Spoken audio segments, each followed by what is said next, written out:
কিয়ামতের মালিকের সাথে পরিচয় না করে কিয়ামতের ময়দানে উঠো, কিয়ামতের মালিক তোমাকে ধাক্কা দিয়া সূর্যের গরমের নিচে ফালাইয়া দিবে। যদি মিজানের মালিকের সাথে পরিচয় না করিয়া মিজানে উঠো, তোমার গুনার পাল্লা ভারী হইয়া যাবে। যদি পুলসিরাতের মালিকের সাথে পরিচয় না করে উঠো, ওয়ানাজারুল যালিমিনা ফিহা জিসিয়া, অমনি ঘুম করে জাহান্নামে পড়িয়া যাবা। জাহান্নামে পড়ার পরে জাহান্নামীর 1 বছর 2 বছর 10 বছর 20 বছর নয়, 70 বছর পর্যন্ত আগুনের নিচে যাইতেই থাকবে।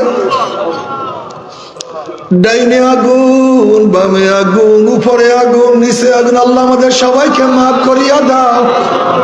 হালাতা কাহাদিসুল গাশিয়া, উজুহু ইয়াউমাইজিন খাশিয়া, আমিলাতুন নাসিবা, তাসলা নারান হামিয়া, তুসকা মিন আইনিন আনিয়া, লাইসা লাহুম তুআমুন ইল্লা মিন দারি, লা ইউসমিন ওয়া লা ইউগনি মিন জু। যখন জাহান্নামীরা পানি পানি করে চিল্লাইতে থাকবে, চলন্ত আগুনের নহরের মধ্য থেকে বালতি ভরে আগুন খাওয়াইয়া দেওয়া হবে। তুমি কি জানো জাহান্নামের ঘর হবে আগুনের, খাট হবে আগুনের, বিছানা হবে আগুনের, পোশাক হবে আগুনের, খাদ্য হবে আগুনের, পানি হবে আগুন। আল্লাহ,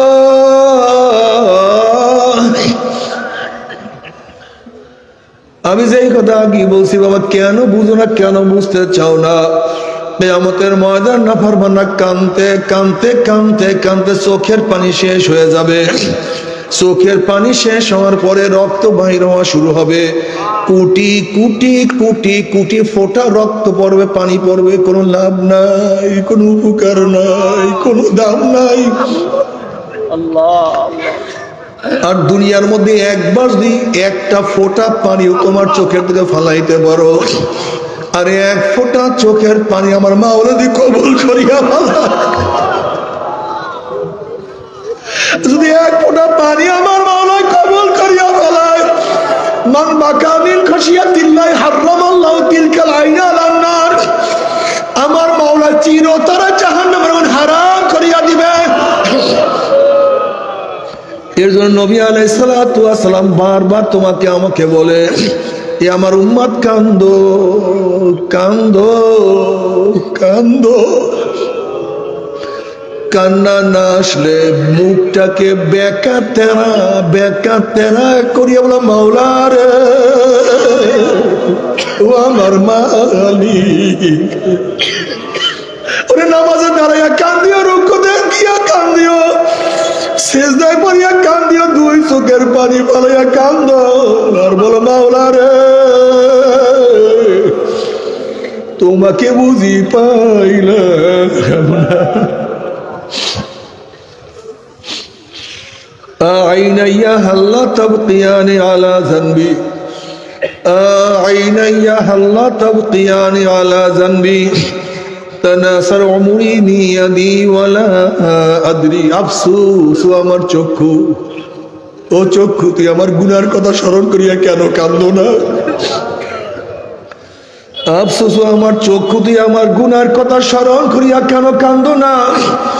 অথচ আমার সামনে আমার চুল পাকিয়া গেল, আমার সামনে আমার দাড়ি পাকিয়া গেল, আমার সামনে আমার হাতের শক্তি রহিত হয়ে গেল, আমার সামনে আমার পাও, আমার কোমর সব দুর্বল হয়ে গেল, আমার সামনে আমি কবরের কিনারায় চলে আসছি, কিন্তু কোনো কিছু হিসাব মিলাইতে পারলাম না।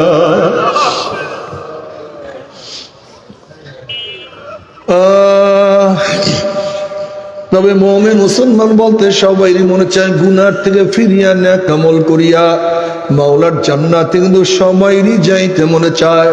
গুনাহ নিয়া মাওলার জাহান্নামে কাউরি কিন্তু যাইতে মনে চায় না। কিন্তু কেনই বা আমরা নেক আমল করতে পারি না, কেনই বা গুনার কাম ছাড়তে পারি না? এর মূল কারণ হলো আপনার এবং আমার পিছনে নফস এবং শয়তান লাগিয়া রইছে। এই নফস এবং শয়তান থেকে ফেরার জন্য যে কোনো একজন হক্কানি আল্লাহর ওলির হাতে হাত দিতে হবে রে বাবা। খবরদার, বর্তমান পীর মুরিদের মে ভেজাল, ব্যবসা, দলাদলি, হিংসা, হাসাদে পরিণত হয়ে গেছে। সমস্ত আল্লাহর ওলির একমত, যেই পীরের 5 জন মুরিদের মধ্যে কমপক্ষে 3 জনকে দেখবা আলহামদুলিল্লাহ সুন্নাত মুআফিক আমল আখলাক মজবুত হইয়া যাইতে আছে, গুনার কাম ছাড়তে আছে, নেকের আমল ধরতে আছে, কলব নরম হইয়া চোখে পানি আসতে আছে। বৃক্ষ তোর নাম কি, ফলে পরিচয়। আমি চরমনাই বুঝি না, চরমনার দাওয়াত, প্রশংসা, প্রচার প্রসার করার জন্য আসিনি রে বাবা। চরমনায় যাওয়ার তোমার কোনো দরকার নাই, কোনো দরকার নাই, কোনো দরকার নাই। তুমি যার কাছে গিয়া পারো গুনার কাম ছাড়ো, নেকের আমল ধরো, কলব নরম করিয়া চোখে পানি নিয়া মাওলার কবরে যাইও। যেরকম দুনিয়ার ঘরে আগুন লাগলে পানি ছাড়া নিবানো যায় না, ঠিক তদ্রুপ তোমার এবং আমার গুনার দ্বারা যে জাহান্নামের আগুন জ্বলিয়া রইছে, চোখের পানি ওসার আগে তো জাহান্নামের আগুন নিবানো সম্ভব না। কাজে আমার জন্য দোয়া চাই, আমিও দোয়া করি। সবাই সবার জন্য প্রাণ খুলিয়া দোয়া করো, যেন কিয়ামতের ময়দানে গলাগলি বাঁধিয়া মাওলা একসাথে জান্নাতে যাওয়ার তৌফিক দিয়া দাও। আল্লাহুম্মা আমিন। نحمد ونصلي على رسوله الكريم أما بعد فأعوذ بالله من الشيطان الرجيم بسم الله الرحمن الرحيم يا أيها الذين آمنوا ادخلوا في السلم كافة ولا تتبعوا خطوات الشيطان إنه لكم عدو مبين صدق الله مولانا العظيم। সবাই দুরূদ শরীফ পড়ে আল্লাহুম্মা সাল্লি আলা সাইয়্যিদিনা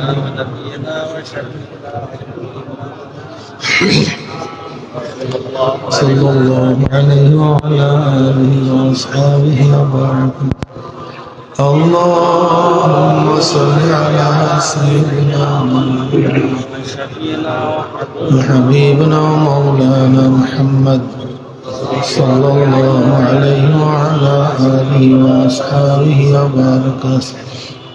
আল্লাহুম্মা সাল্লি আলা সাইয়্যিদিনা ওয়া হাবিবিনা ওয়া মাওলানা মুহাম্মদ সাল্লাল্লাহু আলাইহি ওয়া আলিহি। শুকর মাওলাই করিমের দরবারে যে মাওলাই করিম আপনাকে আমাকে দামি এক মজলিস ওলামায়ে কেরাম জাকিরিন শাকিরিনের মজলিসে আসার, বসার, বলা, শোনার তৌফিক আল্লাহ পাক দান করছেন। শুকরিয়া তান সবাই বলে আলহামদুলিল্লাহ। আপনারা অনেক ভালো কাজ করছেন। এলাকার কেউ ভালো কাজ করলে এলাকাবাসী তাকে নিয়ে গর্ব করে, প্রতিষ্ঠানের কেউ ভালো কাজ করলে প্রতিষ্ঠানের সবাই তাকে নিয়ে গর্ব করে, দেশের কেউ ভালো কাজ করলে দেশবাসী তাকে নিয়ে গর্ব করে। আপনারা অনেক ভালো কাজ করছেন। আপনাদের ভালো কাজের কারণে খোদ আল্লাহ পাক নিজেই আপনাদেরকে নিয়ে গর্ব করেন। পিছনের লোক সব ঘুমায় পড়ছে, সুবহানাল্লাহ কয় নাই কিন্তু পিছনের লোক মাশাআল্লাহ। এই একবার সুবহানাল্লাহ পড়ার সাথে সাথে আমলনামা 1000 নেকি লেখা হয়ে গেল, 1000 গুনাহ ঝরে গেছে। আল্লাহ পাক কি বলেন? ইন্নাল হাসানাত ইউযহিবনা সাইয়্যাত, নিশ্চয় নেকি গুনাহকে মিটাইয়া দেয়, ধ্বংস করে দেয়, নিশ্চিহ্ন করে দেয়। ইউযহিবনা তরজমা কি, তাকিক কি, তাফসীর কি? অর্থাৎ নেকি গুনাহকে এইভাবে মিটাইয়া দেয় মনে হয় ব্যক্তি কোনোদিন গুনাহ করেই না। যেরকম ময়লা জামা কাপড় ভালো মতো ধৌত করলে মনে হয় কোনোদিন ময়লা লাগিই নাই, ঠিক নেকি গুনাহকে এইভাবে মিটাইয়া দেয় মনে হয় ব্যক্তি কোনোদিন গুনাহ করেই নাই। মাশাআল্লাহ। একবার সুবহানাল্লাহ পড়লে তো মিজানের অর্ধেক নেকি পূর্ণ হয়ে যায়। আসমানে খালি জায়গাগুলি সব নেকে ভর্তি হয়ে যায়। আপনি কি জানেন এই সুবহানাল্লাহ আলহামদুলিল্লাহ আল্লাহু আকবার দাম কি? وعن معاذ بن جبل رضي الله عنه قال قال رسول الله صلى الله عليه وسلم ليس يتحسر أهل الجنة إلا على ساعة مرت بهم لم يذكر الله تعالى فيها তিরমিজির মধ্যে রওয়ায়াত আছে জান্নাতের মধ্যে জান্নাতীরা আর কোনো আফসোস করবে না জন্মের পাওয়া পাইছে তুমি বিল্ডিং উদ্যান হুর কেলমান খানা পিনা ঝর্ণা সুখ শান্তির কোনো অভাব কথা বলে না আছে নাকি জান্নাতে জন্মের পাওয়া পাইছে কিন্তু জান্নাতেরও একটা জিনিস নিয়ে আফসোস করবে শুধু দুনিয়ার মধ্যে যে সময়টুকু জিকির ছাড়া কাটায় দিয়েছে কি ছাড়া ভাই এই সময়টুকু আরে আর একটা বার সুবহানাল্লাহ পড়তাম আর একটা বার আলহামদুলিল্লাহ পড়তাম আপনারা বুঝবেন না যেই ব্যক্তি এক মার্কসের জন্য ফেল করে তার কাছে প্রশ্ন করেন একটা মার্কসের দাম কত যেই ব্যক্তি একটা ভোটের জন্য ফেল করে তার কাছে প্রশ্ন করেন একটা ভোটের দাম কত যেই ব্যক্তির একটা ন্যাকের জন্য ন্যাকের পাল্লা হালকা হয়ে যাবে বললেন তো অবস্থাটা কি হ্যাঁ সুলাইমান নবী আলাইহিস সালাতু ওয়াস সালাম তখতে সুলাইমানিতে শাহ করে উঠতেছিলেন বুঝেন তো অবস্থাটা হাজার হাজার সৈন্য নিয়ে শাহী অবস্থা উঠতেছিলেন ঘুরতেছিলেন তখতের ছায়া কোন এক কৃষক মুসলমানের পড়ছে এই যে দেখেন এইটা দেন ওই নিচে ছায়া পড়ে না এরকম ছায়া পড়ছে এক কৃষকের উপরে কৃষক উপর তাকাইছে দেখে সুলাইমান নবী যাইতে আছে শাহ করে এবার সে বলছে আলহামদুলিল্লাহ সুবহানাল্লাহ আল্লাহ পাক ইবনে দাউদকে কি ইজ্জত দান করছেন কি সম্মানিত করছেন কি মর্যাদা দান করছেন সুবহানাল্লাহ কি মর্যাদা এই আওয়াজ সুলাইমান নবী আলাইহিস সালাতু কানে পৌঁছছে অমনি সুলাইমান নবী আলাইহিস সালাতু বললেন হে মুসলমান শোনো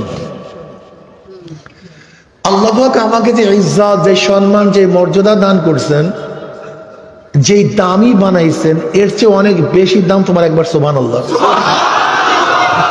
বলে কেন কারণটা কি শোনো যুক্তিটা কি শোনো তিনি বলতেছেন কি বলতেছেন সুলাইমান নবী আলাইহিস সালাম দেখো আমার ইজ্জত আমার সম্মান আমার বাদশাহী আমার তখ্ত সব আমার হায়াতের সাথে সম্পৃক্ত যতদিন আমি আছি সব আছে আমি নাই জোরে বলেন কিন্তু তুমি যে সুবহানাল্লাহ পড়ছে কোনো মৃত্যু নেই এই সুবহানাল্লাহ পড়ছে এর কোনো ধ্বংস মওতের সময় কাজে লাগবে কবরেও কথা কয় না কিয়ামতের ময়দানেও মিজানেও পুলসাতেও এখন বলেন তো সুবহানাল্লাহর দামটা কি এইটা এখন বুঝবেন সাগরের মধ্যে রওনা করছে বিশাল জাহাজ প্রমোদ তরী দেখছেন প্রমোদ তরী ওই যে টাইটানিক বিশাল ব্যাপার স্যাপার সেখানে অনেক কিছু সুইমিং পুল টোল আবি যাবি অনেক কিছু আছে মনে হয় বিশাল একটা দেশ প্রমোদ তরীর মধ্যে সেখানে প্রেসিডেন্ট প্রাইম মিনিস্টার মন্ত্রী ব্যারিস্টার ধনী বিল গ্রেডের মধ্যে সব আছে হঠাৎ জাহাজ সমুদ্রের মধ্যে ডুব মারছে কি মারছে ডুব দিছে মন্ত্রী সাহেব সাঁতার জানে না প্রেসিডেন্ট সাহেব ব্যারিস্টার সাহেব বিল গ্রেড কিন্তু যে ব্যক্তি শ্রমিক সে সাঁতার জানে মেতো সে সাঁতার জানে এখন বলেন তো কোন ব্যক্তি দামি কথা কয় না কিন্তু এখানে অন্য কোনো বিদ্যার দাম নাই তো এখানে ওই যে সাঁতার জানে তার দাম মৃত্যুর পরে তোমার টাকা পয়সার মধ্যে দাম নাই তো যার সুবহানাল্লাহ সে দাম তোমাকে বুঝতে হবে এখানে বুঝতে হবে এইটা বুঝি নাই দেখো তো ভেজাল লাগছে সব ভেজাল লাগছে তো এখানে বিশ্বাস হয় না বনি ইসরাইল এরা আবেদ 1000 বছর ইবাদত করছে কত হাজার বছর উনি চিন্তা করছে এত ইবাদত করছি আমার জান্নাত নেই কি আমার জান্নাত নেই কি মনে রাখতে হবে আমরা যে ইবাদত করি এর মধ্যে জান্নাতের পাতা কেনার ক্ষমতা রাখে একটা পাতা কেনার ক্ষমতা তাহলে কেন কারণটা কি একটা পাতা কেনার ক্ষমতা রাখেন না দেখেন আল্লাহ পাক যাকে ছোট একটা জান্নাত দিবে সেই জান্নাতটা দুনিয়ার চেয়ে বিশ্বাস হয়টাই মিয়া হ্যাঁ আচ্ছা বলেন তো এই হরিনাথপুর এলাকা কেনার মতো ক্ষমতা বাংলাদেশের একজন ধনীরও আছে? একটারও নেই বাংলাদেশের ধনী। আচ্ছা, বরিশাল বিভাগটা কেনার মতো ক্ষমতা এই উপমহাদেশের মধ্যে একজন ধনীরও আছে? ঢাকা শহরটা কেনার মতো ক্ষমতা গোটা দুনিয়ার কোন ধনীর আছে? একজন ধনীরও নেই। আমরা জানি কার কত টাকা আছে। অথচ আল্লাহ পাক যাকে ছোট একটা জান্নাত দিবে, সেই জান্নাতটা দুনিয়ার চেয়ে কাবে আহবার রাদিয়াল্লাহু ফরমান, কাবে আহবার রাদিয়াল্লাহু ফরমান, জান্নাতের মধ্যে জান্নাতীদের জন্য একটা নির্মল করা হবে ঘর, বিল্ডিং।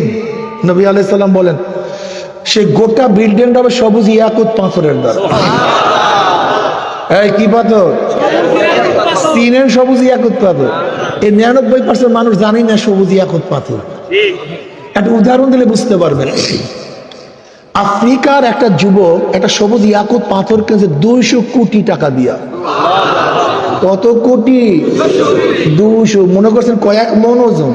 না, কপালে সিটিং করছে। এই কপালের মধ্যে এখানে সিটিং করছে, কেউ চোরে না নিয়ে যায়। এই বেচারা কপাল পরা কোন এক মাজলিসে গেছে, ভিড়ে চলে হয়ে গেছে। 200 কোটি টাকা কপালের মধ্যে সিটিং করছে। বড় না ছোট? দাম কত? দুনিয়ার সবুজ ইয়াকুত পাথর ছোট্ট একটা 200 কোটি, আর জান্নাতে সবুজ ইয়াকুত পাথরের এর হিসাব কেউ মিলাতে পারবে না। ওই গোটা বিল্ডিংটা হবে সবুজ ইয়াকুত পাথরের দ্বারা। জানেন বিল্ডিংটা কত ছোট? ওই বিল্ডিংটার মধ্যে 70,000 রুম থাকবে। জানেন এক একটা রুম কত ছোট? প্রত্যেকটা রুমের মধ্যে 70,000 দরজা থাকবে। আচ্ছা, যে রুমটার মধ্যে 70,000 দরজা ছোট নাকি আপনাদের বাংলাদেশের মতো? হ্যাঁ, এই 70,000 রুম বিশিষ্ট যেই রুম, এরকম 70,000 রুম বিশিষ্ট যে বিল্ডিংটা, এটা ছোট না বড়? এই গোটা বিল্ডিংটা সবুজ ইয়াকুত পাথরের। এর দাম কত কত? কয় হাজার কয় কোটি বছর ইবাদত করে একটা বিল্ডিং করবেন কোন বাদশাহ? কয় কোটি বছর ইবাদতের মাধ্যমে আল্লাহ পাক আমাদের কিচ্ছু দিবেন না। খুব ভালো মতো মনে রাখবেন, ইবাদতের মাধ্যমে শুধু সন্তুষ্ট অর্জন করা যায়, কিন্তু আল্লাহ পাক যাহা কিছু দিবেন তার রহমত, তার মুহাব্বতের কারণে। কার কারণে? তুমি কামাই করো সব বাচ্চাদের জন্য, ও তো কিছুই করে নাই, কপাল করে করো সব তুমি, কিন্তু বাচ্চাদেরকে দাও কিসের কারণে? অন্য কোনো কারণ, সব মুহাব্বত, শুধু একটা মুহাব্বত। তোমার স্ত্রী তোমার জন্য কিচ্ছু করে না, সব দিয়া দাও কিসের কারণে? মুহাব্বত। ঠিক আল্লাহ পাক রব্বুল আলামিন তোমাকে আমাকে এত বড় জান্নাত দিবেন তোমার আমার 2-1 টাকা সিজদার কারণে নয়, এই 2-1টা রোজার কারণে নয়, 2-1 টাকার কারণে নয়। একজন ড্রাইভার প্রতিদিন যেই পরিমাণের চেষ্টা সাধনা করে, 1 মাস নামাজ পড়লে এই পরিমাণ সাধনা হয় না। একজন রিক্সাওয়ালা প্রতিদিন যেই পরিমাণের কষ্ট করে, 1 মাস নামাজ পড়লে এই পরিমাণের কষ্ট হয় না। আমার জেলে বাবারা যেই পরিমাণের মাছ ধরার কষ্ট করে, 1 বছর নামাজ পড়লে এই পরিমাণের কষ্ট, এই কষ্টের বিনিময়ে আল্লাহ পাক জান্নাত দিবেন না। কিসের মাধ্যমে? কিন্তু যেই সন্তান অবাধ্য হয় তাকে লাথি মারিয়া তাড়াইয়া দেয়, কিন্তু যেই সন্তান বাধ্য হয় বাপ মা সব দিয়া দেয়। ঠিক তুমি আমিও যদি আল্লাহ পাকের বাধ্য হই, আল্লাহ পাক সব দিয়া দিবেন, আর অবাধ্য হবা লাথি মারিয়া ফেলায় দেবে। এই জান্নাত ক্রয় করার জন্য দরকার একটু বিশ্বাসে, কি ভাই কথা কয় না? আপনারা জানেন হারুন আর রশিদ বাদশাহ আমিরুল মুমিনিন খুব ন্যায়পরায়ণ বাদশাহ ছিলেন। জুবাইদার স্বামী হারুন আর রশিদ বাদশাহ খুব ন্যায়পরায়ণ বাদশাহ ছিলেন, অনেক খেদমত করছেন ইসলামের, ইসলামের খুব প্রিয় ছিলেন। এই নহরে জুবাইদা যে একটা জেদ্দার থেকে সেই বিশাল নহর করছে, ওই সময় 5,000 মণ স্বর্ণ মুদ্রা খরচ হয়েছে, 5,000 মণ এই নহরে জুবাইদা করার জন্য। এই পরিমাণে স্বর্ণ মুদ্রা খরচ করছে এই বারুন হারুন কাছের জন্য, হাজিদের পানি পান করার জন্য। বাহালুল পাগলা ছিল দরবেশ, একে খুব মহাব্বত করতো হারুন রশিদ বাদশাহ, খুব অনেক মহাব্বত করত। আল্লাহর পাগলকে অনেক ভালোবাসতো, এটা রাখেন ভাই, আপনি এদিক খেয়াল তো আপনার বয়ান দিকে, হ্যাঁ দুই কাজ একসাথে হবে না। আপনি এটা জায়গায় রাখছেন আমার জন্য, কোন সময় হুজুর ওটা চাইবে, তো আপনি বয়ান শুনবেন কখন? জেহেন খুব মারাত্মক, 1 সেকেন্ডের জন্য জেহেন ছুটিয়ে গেলে বয়ান হবে না, 1 সেকেন্ডের জন্য না। তা বাহালুল পাগলা খুব মহাব্বত করতেন, দরবেশ মানুষ তো ভালোবাসতেন, ঠিক না? একদিন হারুন বসে তার স্ত্রীকে নিয়ে, জুবাইদাকে নিয়ে নদীর পাড়ে ভ্রমণের জন্য রওনা করছে, পায়চারি করতেছে। দেখে বাহালুল পাগলা সরে বসে বসে আঁকা আঁকি করতেছে। কি করতেছে? কিরে পাগলা কি করস? তাহলে জান্নাতের মধ্যে ঘরের ডিজাইন করি, জান্নাতের মধ্যে ঘরের ডিজাইন করতে আসি, বলে এই ঘরটা বিক্রি করব। এই ঘরটা কি করব? যদি কেউ খরিদ্দার থাকে তার কাছে বিক্রি করবো। বলে দাম কত? বলে 1 দিনার মাত্র। কয় দিনার? মাত্র 1 দিনার। বল না, তোর 1 দিনারের ঘর আমি কিনবো না, ফাও 1 দিনার দিয়ে লাভটা কি? দিনার তো স্বর্ণ মুদ্রা হয়, কথা ঠিক না? এই 1 দিনার দিয়ে লাভটা কি? তোর ঘর আমি কিনবো না। এর মধ্যে পিছনে জোবায়দা আসছে, বলে পালা করস কি? বলে জান্নাতের মধ্যে ডিজাইন করি। বলে বেসপি তোর ঘর? বলে হ্যাঁ। কত? বলে 1 দিনার। বলে তা দে, আমি কিনলাম 1 দিনার। 1 দিনার দিয়ে দিস। আর রাত্রে হারুন বসে স্বপ্নে দেখতে আছে যে জান্নাতের মধ্যে সুন্দর একটা মহল, সেই মারাত্মক মহল, আকর্ষণীয় মহল, লেখা জুবায়দার ঘর। কার ঘর? জুবায়দার ঘর, তার স্ত্রীর ঘর। এত সুন্দর মহল, আকর্ষণীয় মহল, মারাত্মক মহল, এত দামি মহল। আর আমার স্ত্রী যাই একটু ঢুকি, ঢোকার জন্য গেছে, বলে ইজাজত নেই। ঢোকার কি নাই? ও তোমার স্ত্রী, তোমার ঢোকার ইজাজত নেই। এ তোমার স্ত্রী গতকাল কিনছে, এইটা এই ঘরটা গতকালকে কিনছে। স্বপ্নে ঘুম ভেঙে গেছে, করলাম হারুন বসে ঘুম ভাঙ্গিয়া গেছে। পরের দিন আবারও পায়চারি করার জন্য গেছে, দেখে যে ওই বাহালুল পাগলা একই কাজ করে। বলে কি করস? বলে জান্নাতের মধ্যে ঘরের ডিজাইন করি। বলে বিক্রি করবি? বলে হ্যাঁ। তোর দাম কত? বলে কত? দুনিয়ার বাদশাহের সমান। বলে ঘটনা কি? এত বাদশাহের সমান? গতকালকে 1 দিনের বিক্রি করলি, আজকে গোটা দুনিয়ার বাদশাহের সমান। ঘটনা কি? বলে গতকালকে জুবাইদা কিসে না দেখিয়া, আজকে তুমি কিছু দেখিয়া। আর কাজ হবে, কারবার শেষ।